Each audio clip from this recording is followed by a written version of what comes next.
the biggest legislation in the history of the state.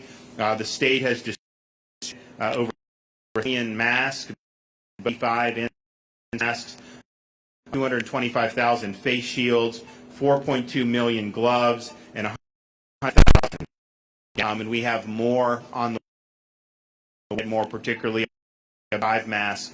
So I want to thank Jared for all he's done to get the key supplies. And we here's here what they're doing in terms of like if you're in the grocery store wearing some type of face, I think that's really smart. The grocery stores are packed, and when you have close contact, this virus is be transmitted.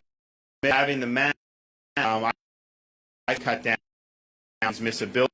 I think caution. So we're going to work to be able to more masks, and very, very appropriate. Conventions. We've been working with the Army Corps of Engineers over the last several weeks. As many of you know, when this launch was based to stop the spread and other initiatives that were done in South Florida and state flattening the cope, with who were impacted by this illness. And so from the very beginning, we looked strategically around the state and made plans to be able to expand capacity. And so that's one of the things that we're going to be doing here today. This facility, in conjunction with engineers, will open with 450 ICU beds for a total of 40 beds. It will cover 500,000. You will be able to scale up to 1,000 if the need is there. In addition to contract staff of doctors, nurses, assistants, respiratory therapists, and other personnel, the facility will be staffed by 184 members of Florida's National Guard medical team as follows: 10 physicians, 19 physician assistants, 5 case managers, workers, 25 medical clerks, 25 patient transporter, 20 EMT technicians, 2 assistants, 50, 16 registered nurses, and 1 licensed preventionist. Will provide a lot of resources should the need arise to be able to care for patients. And this is going to be a facility that will accept COVID patients. Some of the overflow that's been done in the country, and for non. This is for COVID, so if somebody has it, this facility is able to accommodate that. And I think that that's something very, so this partnership with the Corps, we think is very important. We thank them. Of course, we work with them on things like HOB anyways, but I want to thank them, General Semonite, for his leadership and for them really stepping up to the plate. This is one part of have additional capacity. In addition to the beds here in the convention center, 200 Pan American Hospital, 250 beds at a field hospital right here, and those will be that are manned with that the state of Florida with. So you're not going to have to deplete resources from systems here in Miami. It's just supplementing what's already taking already there. Outside of it, we have an additional field hospitals as the need may be. We have one that's ready, another stood up very quick beach, and then we're also looking at the west coast of Florida and potentially northeast Florida. But we have ready to be deployed for hospital and the ICU beds. 151 nurses, 15 nurse practitioners, and 14 doctors. They're under contract. They're standing by, ready to deploy. So that is their worst, and the worst not than not. And so what you're seeing here today, the Army Corps, Miami-Dade County, Miami Beach, all we can to be fully prepared. And again, these plans have been some. Finally, just in terms of hospital in Florida, right now the availability statewide is 43%. Miami-Dade is 43%. Broward is almost 40%, Palm Beach 49%, Hillsborough 41%, Orange 40%. So we have capacity at the hospitals. We don't know, what a surge may bring, but we have to do that so that we're able to take care of people. So it's the smart thing to do. I think it's the responsible thing to do. And, I'm really glad to have the Army Corps of Engineers with us. And so I'd like to be able to introduce Lieutenant General Todd Semonite. I want to thank you for your friendship and for your leadership. Well, listen, Governor, to you and the other senior leaders here, I can't think of a better team to be able to be partnered up with, to be able to support such an important thing. You mentioned a little bit about the Corps of Engineers. We've been working in Florida for almost 100 years. Disaster response, Everglades restoration, beach renourishment. But I can't think of a more noble task than saving Floridians that have been infected by this virus. And just the thoughts and prayers of all of us in the Corps and in the federal government go out to all of those people, and especially the real heroes, the front lines, the nurses and the doctors. And this ability to bring this facility on to be able to help mitigate this is going to be instrumental. And this really is a team effort. Today, the Corps of Engineers is working for that man right there, the governor, okay? And we're going to work side by side with the mayors, with the city leadership, the state leadership, the national the medical communities. We are here basically on behalf of FEMA to be able to help out, but let there be no doubt as to where our loyalty is. When the governor decides how they want to do this and what their plan is, we need to be able to put this in the ground to be able to make sure that we're meeting that requirement. We developed about 3 weeks ago what I would call standard. We went to all the experts and we said, what are the medical requirements? How do we do this to code? How do we do this? Is it COVID, non-COVID? Do we do it in a convention center? What's negative pressure? And over the last 3 weeks, we are in the process right now building 17 different facilities, about 15,000 beds that we're putting in the ground right now. Here's the message. Just finished New York, just finished Detroit, and just finished Chicago. And Governor, we learned a lot of things by building facilities. So this facility that we're building out, we've migrated a lot of those lessons learned. What's the best way to run a nurse's station? How do you do patient discharge? How do you work all these things? And we've integrated those back in and be able to make sure we're leaning forward. The governor talked about 400 and then the 50 ICUs, but there's a lot of other supporting requirements. What do you do for showers? There's not a lot of showers in the convention center, so how do we bring those back? What do we do for oxygen? How do you be able to run patient receiving and then patient discharge? PPE transition. Every time a nurse take a break, how do you make sure they're going through the right protected areas? Drop that.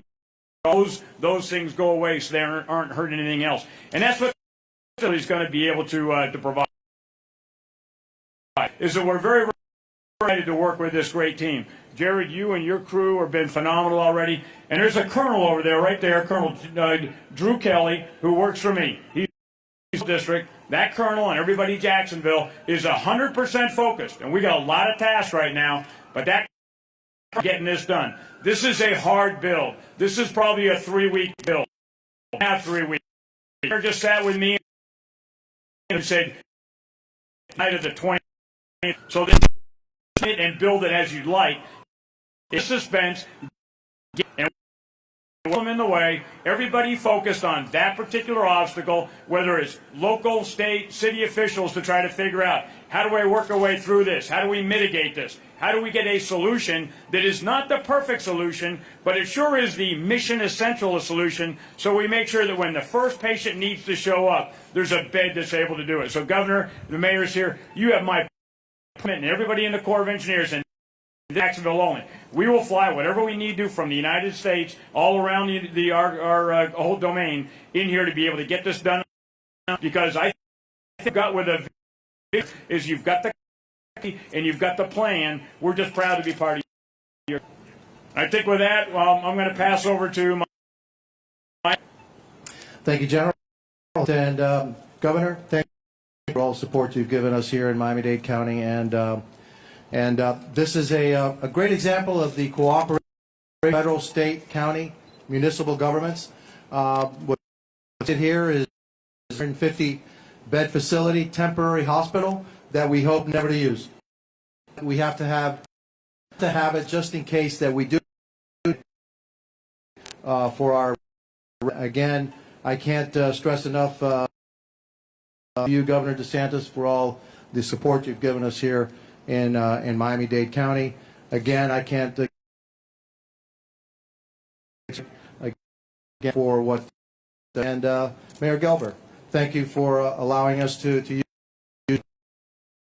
The state called us, said, or the court called us. We have a square foot facility somewhere in Miami-Dade County. Yeah, we do actually, but there's only one 500,000 square foot facility that we know of, and that's in the city of Miami Beach, and that's the convention center. And thank you. This again, this is a facility we hope never to use. We don't know. There's a surge supposedly it's coming. As the governor said, we have plenty of capacity right now in Miami-Dade County. We have plenty of hospital beds, ICU beds. We have plenty of ventilators for what we think is going to come. And but again, if something above comes happens, then the facility will be additional at Panama or a great. And there's another 250 beds at the Tamiami that's already up and running that could be used for the same purpose. So we have capacity, but thank you and a great cooperation between the federal and local governments on. I'm going to say words in Spanish. So you're saying Spanish, por favor. Okay. Estamos aquí en una construcción un hospital temporal en el centro de Convención Beach. El hospital va a estar construido por el cuerpo de ingeniería del cuerpo del ejército de los Estados Unidos. Le tengo que dar gracias al gobernador DeSantis por todo lo que ha hecho aquí por nosotros en el condado de Miami-Dade. También el Todd Semonite, que es el general que está en cargo de la construcción de este hospital, y el alcalde Dan Gilbert de la ciudad de hospital. Este va cuarto pacientes que COVID-19 que tenemos que usar este hospital. Tenemos suficiente capacidad ahora en el condado, más de 3,000 cuartos vacantes, más de 300 cuartos de intensidad, ayuda de intensidad intensa, también 300 aquí en el condado de Miami-Dade que no se están utilizando. Hemos visto de aumento en los casos que no ha pero si algo de lo que estamos esto aquí para ayudar a los residentes de Miami. El gobernador está construyendo en el hospital Panama. También tenemos otro hospital temporal que está en lo de Tamiami. Hay 250 cuartos ahí. Así que algo que no esperamos que vamos a necesitar para usar, pero si algo sucede, está aquí, ya estamos. Así que otra vez la gracia al gobernador Ron DeSantis por su ayuda, al general y también el alcalde de la ciudad de Miami, Dan Gilbert, por toda la ayuda que nos ha dado para hacer este hospital. Si se necesita más capacidad, también puede aumentar a 1,400. Así que 450. Así que eso es buena noticia también. Now I'm going to turn it over to the chair of the city of my good friend. Thank you. Gracias. First, I want to acknowledge every morning my commission meets on the phone with our city manager. Some of them are here today. Commissioner Samlin, Commissioner Gangora, Commissioner Richardson. On the phone is County Commissioner Higgins is on with us, talking to our city manager. Multiple, it feels like, calling or texting with Mayor Jimenez as he's asking what we and to talk about some of these issues. Even regularly hear Governor calls just as what we need. So reaching out, thank you for putting this together. And it's just like these masks. You wear them, and when everybody wears them is in health. A city in America not built for social you are in it. We want people to dance at their weddings, to embrace on their honeymoons, to visit our beaches, our promenades like Lincoln Drive, our park. We want them to go and and we want them to come here to this convention center, the biggest art show in the world, walk around together, experience fantastic Super Bowl experience where families and friends sit around for their favorite team. But things are different right now. Things are much different, and we have to be all that. We have to be great at this. Our city, every CDC guideline, each time it's came out, it's as an emergency order. Lean into this, and that's why we're frankly part of this with you. And we know you're going to take over. It wasn't really a question. Obviously, you need to do it. We find it forceful. We're going to convert a convention center into a hospital in weeks. That's something quite amazing, but frankly, it's for the entire community, including ours. We find a way. This is the way. We would have had a this week. Tens would be an Ocean Drive and a find to express who we are.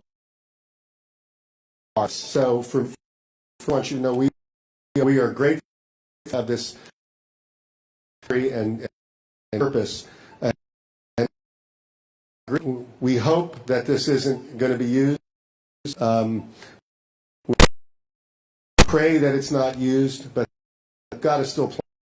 And so we pray for the worst, and we're praying for the best. And we couldn't be ready if all of us weren't working together, and our residents weren't accepting the fact that this is something real, and they need to do all of these countermeasures and all actions we're doing. So I appreciate everybody who's here, but I mostly appreciate the residents who have decided that this is important enough for them to change what they do every single day, that a neighbor will know.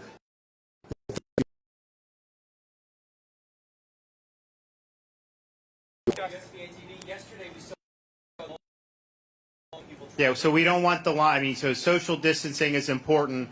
Some people don't have access online. Obviously, the web problems, servers in Sunday. I think, then it started working on that, continue to do it. But for people access to the internet or just are having a tough time to be optional, the folks in high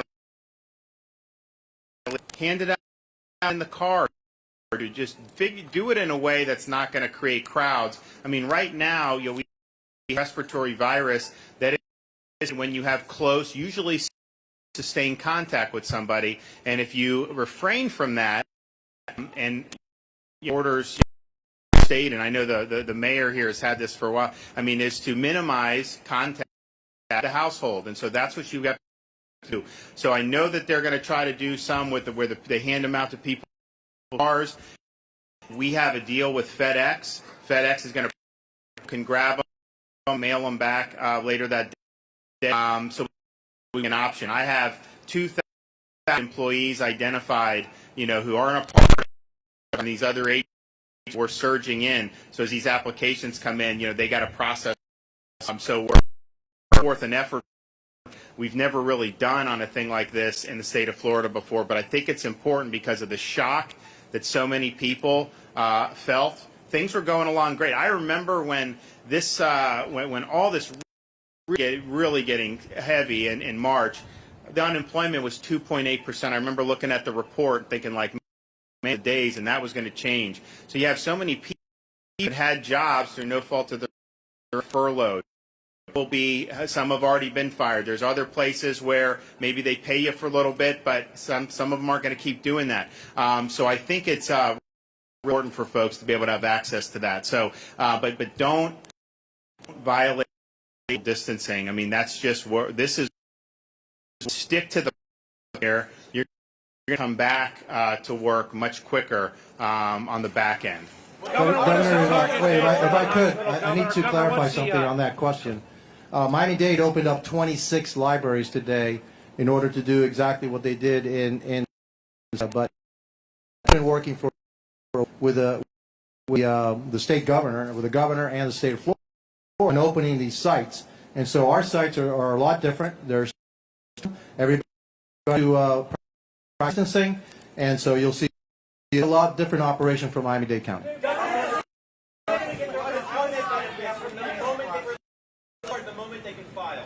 So, I mean, the law is when you can file, but what I've told Ken Lawson is, you know, if someone was trying to apply on like last Wednesday and it wasn't working, then I think you should count that as the day. So he's looking at, you know, how that will work. But I mean, I think that reasonable if the system, you know, because when this all happened, DEO, you know there's going to be a surge. Hire more people in the call center, do all that. We'll do it, but just easier for them. So they were telling people to go to this thing, and then it reached capacity. And so that is something that I don't think is their fault. What are the levels for the county? The governor of facial coverings, Miami Beach is doing it. Why hasn't supermarkets and restaurants done the same thing? It's something we're going to be discussing today at my staff meeting, and there are from some of our attorneys on issuing. So I got to get to the bottom of it, and if we can resolve it, then issuing that kind of an order. I've seen a lot of compliance with our recommendation that everybody wear facial covering when they're inside some kind of a confined space. Governor, question for what is targeting the field hospital here, Governor? Hospital in Miami's up. Yeah. And so that, yeah, and then this well, and you know, normally that's a schedule, but I think, you know, and then they'll probably it. So, and this is all based off, look, all being revised about when this or when that. I mean, so what we basically said is we're going to plan for kind of the worst case, but I mean, how the cases have been going and the new options, clearly there's so absent a major capacity, we don't know what kind of change will be. We don't know, so that's why they're doing it. So that'll be there, and that basically sides with people think some of these things may hit different things, but I just think and that's what this will do.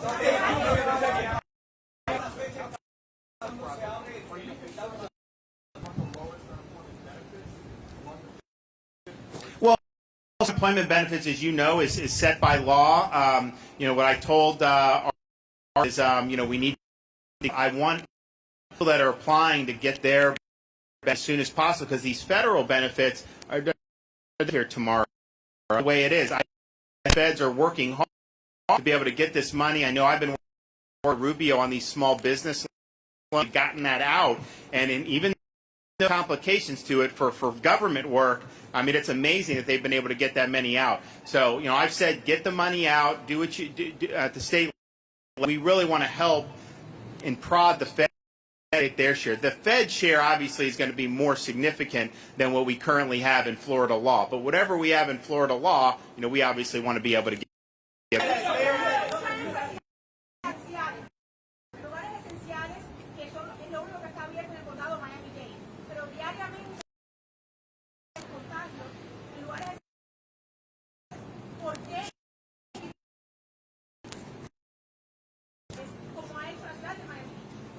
Porque hay alguna preocupación sobre de los abogados del condado. Me han dicho que están preocupados por un tipo de orden.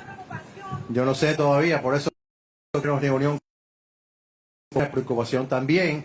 ¿Hay suficientes máscaras o no hay suficientes máscaras? Así que si tú das una orden, tienes que dar una orden que pueda cumplir.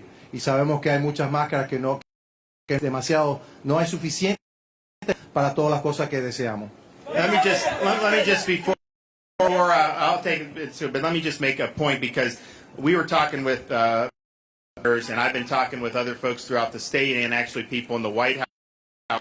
Okay, obviously we've got to get through this, but we'd be foolish not to plan and say what does it look like, you know, once we think that the cases are declining in terms of how we interact and how the economy works. And it's that standing here today, we have a huge array of options compared to where we were just 3 or 4. For example, you go back 4 weeks, mean, it was hard to find even a swab to test somebody for this. Now we have this 5-minute test that's available. And so you look at how Florida, I mean, we've had some of the areas that have been spots, I think, have been connected to cruise ships. People coming from the world all the time. I would like to see these rapid tests integrated with some of the international travel. If you're coming from like a Brazil or coming from these other, good to have that available so that as people come to Florida, we know that people aren't necessarily carrying the virus. I mean, we're going through a lot. Miami's gone here. Other parts of Florida out here. We've had a lot of dislocation economically. We're trying to mitigate that, and we're going to try to bounce back from it. But, to go through all that and then just have people coming internationally or even domestically and seeding it all over again, I think is a problem. And so I think we need to be talk to the president about this about some of the, because the fact of the matter is, air are what brought the virus to the United States. And so we got to think smart about it. I think we want to have people be able to function as a society, but I think there's ways that we can now do that much smarter. But the travel, I think, is something we're going to have to build in some protections for.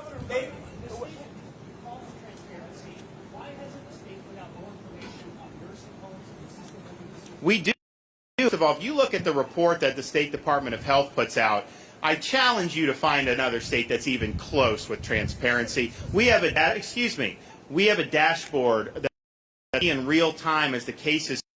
Some of these others, when our numbers come in, those are fresh. Other states, those are 4 years old and fresh. We now have it broken out. You have age. You have the cases. Any nursing home or assisted living facility by. We now have had questions in terms of ethnicity. So we're now out race or ethnicity. Don't have it for every patient. We do. We're putting it there, and then we're University of Florida, and we're supporting with our kind of an investigation in public housing communities, primarily American, to figure out underserved where they may be not getting what they need. Now we have drive centers as open for everyone, but maybe the message hasn't. So we're looking at that. We're doing some other random testing to try to figure out how many people are asymptomatic that may have it. So we're doing a lot. All that in every daily report, the number of people or somebody who lives in assisted living, listed by county, the number. It's also important to keep in mind, a nursing home is going to be a different from the independent living. It's like people can, and we've tried to do restrictions there, but actually, people are going to be able to make the nursing home. You have the ability to control. And as I mentioned with the Abbott Labs test, I've told the Department of Health, I harness that ability to test quickly, checks and facilities.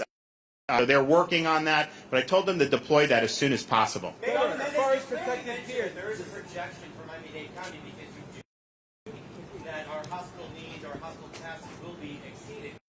What are the you have seen? This is not about. So what I've seen, because we keep is that exponential. This is not growing exponentially linearly. So unless there is some exponential that I have, all right, then the capacity that we have should be sufficient. But some models show an exponential growth. We have to be exponential growth. What I've seen now is a linear, and I haven't seen a steep linear growth. I've seen gradual linear growth in the number of cases. There are people leaving with that had COVID-19 and they're coming in. The difference, that delta, isn't a large number. It isn't like this. The growth, something which is alarming at this point. That could change tomorrow. And what I would say too, if you look, we have testing more here than there are states that have more positive test results, and we have like 4 times as many of negative than they do. So we're just doing a pool. Them have you look at Indiana, some of them, they just haven't tested overall positives and way fewer. How we do, you hear someone will report somebody saying the model says this. We look at every day throughout the day as it's coming. Just day over in the state of Florida, the number of hospitalizations for COVID-19 was net at 44. Miami-Dade negative 30. Broward, Palm Beach. When we're looking at that, seeing how that is changing. Positive cases are important, but there's a lot of people tested who are not in the real danger age for people who are under 55. A lot of them don't have health problems. Those are people, they're positive, they isolate. A lot of them are fine. Some in the country, it's more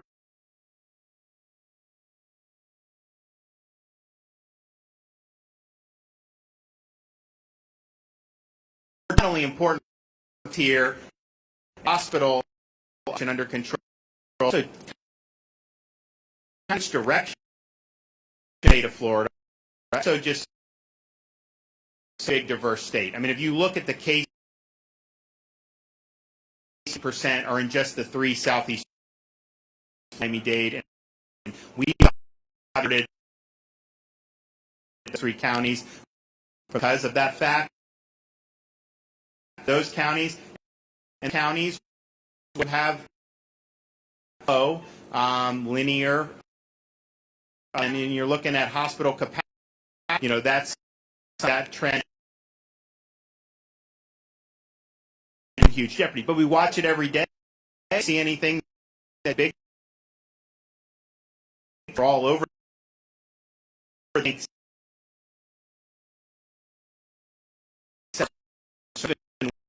Doing is we're one on in Miami-Dade. There's still capacity here, which is good news. How does the state deal with sufficient mass and State, so I'll let Jared what we've distributed over 3 million masks. 5 masks. Jared ordered millions early March. She delivered, didn't go, and then this. So there's a lot of stuff on the second 3M through that. But I think at these hospitals, need for, as it surges, we've talked to, they do have now for this. We're very sensitive to the. One of the reasons I suspended the election, part of it was to have more room, and quite frankly, there we a lot to really, and Jared's been.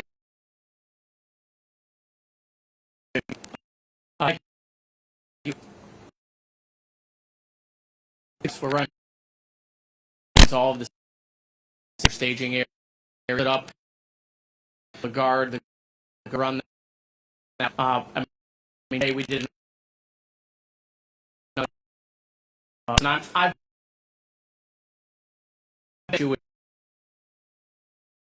I'm out of that. The president today now that 55 month of 3M over 3 months, they have changed their guidelines, allowing the K5 to be used in certain circumstances. Millions of surgical masks on order, and millions, and they're just coming in different. As they come in, they up, and we are from hospitals, first responders, and what's going on worth of POs that I nothing can get. And that's not just it's happening all over the country. Consortium against each other. I mean, we are competing anybody but Antarctica for masks, and so at the division, it's our addition to getting these PPE. We know it's life-saving stuff. We're taking care of our heroes, our nurses, our hospital workers, everybody on front lines. Governor, thank you. And I'm in contact every day with the White House about PPE. I think it correctly. I reimburse you. Really, what we've done. But I think the way it has evolved, the federal needs your time at this point. So we're in constant. We would be able, we're in 95 appropriate time.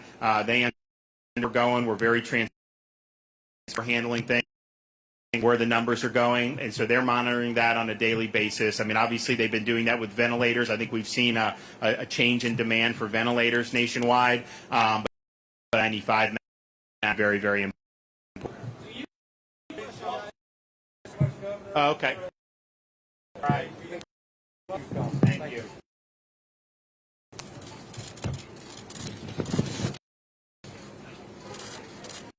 Let us know.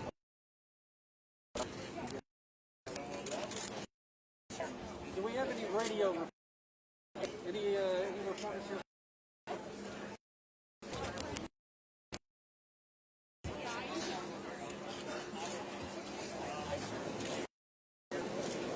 All right, cool.